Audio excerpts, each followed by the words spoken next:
कडे शहरामध्ये राहणाऱ्या लोकांची अवस्था ही मात्र वाईटापेक्षा अजून वाईट होत होती।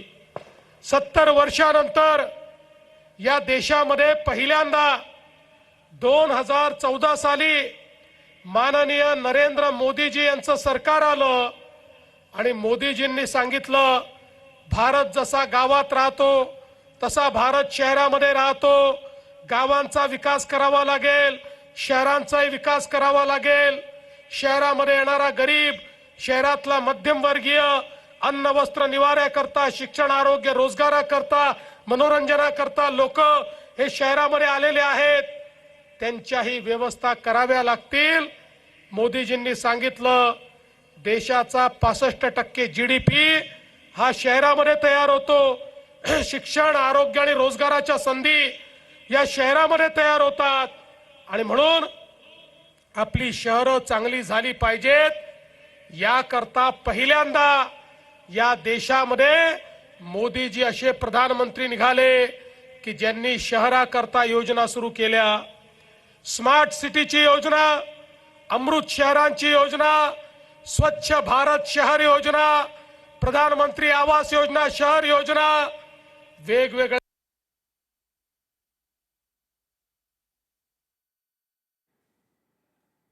तर जालन्यामध्ये मुख्यमंत्री देवेंद्र फडणवीस हे भाषणात बोलतायत।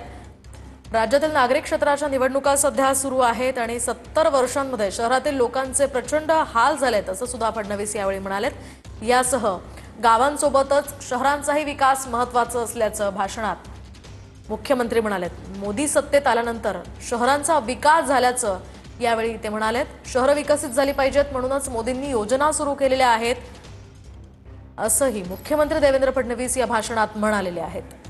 आज मुख्यमंत्री देवेंद्र फडणवीस हे जालन्यात प्रचारासाठी आलेले आहेत। या ठिकाणी त्यांचे या जाहीर सभेचं आयोजन करण्यात आलेलं आहे। शिक्षण, आरोग्य आणि रोजगाराच्या संधी या शहरामध्ये तयार होतात आणि म्हणून आपली शहरं चांगली झाली पाहिजेत।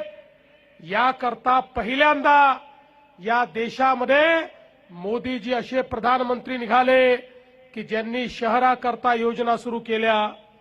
स्मार्ट सिटीची योजना, अमृत शहरांची योजना, स्वच्छ भारत शहर योजना, प्रधानमंत्री आवास योजना, शहर योजना, वेगवेगळ्या योजनांच्या माध्यमातून मोदीजींनी हजारो कोटी रुपये हे शहरांना देणं सुरू केलं। पहिल्यांदा तुम्ही बघा 2014 नंतर शहरांना पैसे मिळणं सुरू झालं। रावसाहेब पाटलांनी, बबनरावजींनी, कैलास भाऊंनी या ठिकाणी ज्याचा उल्लेख केला, ते जे सगळे पैसे आज आपल्या जालना शहरात आणि या जालना जिल्ह्यात येऊ शकले कारण पहिल्यांदा या देशामध्ये प्रधानमंत्र्यांनी सांगितलं आपली शहरं देखील चांगली झाली पाहिजे। आज तुम्ही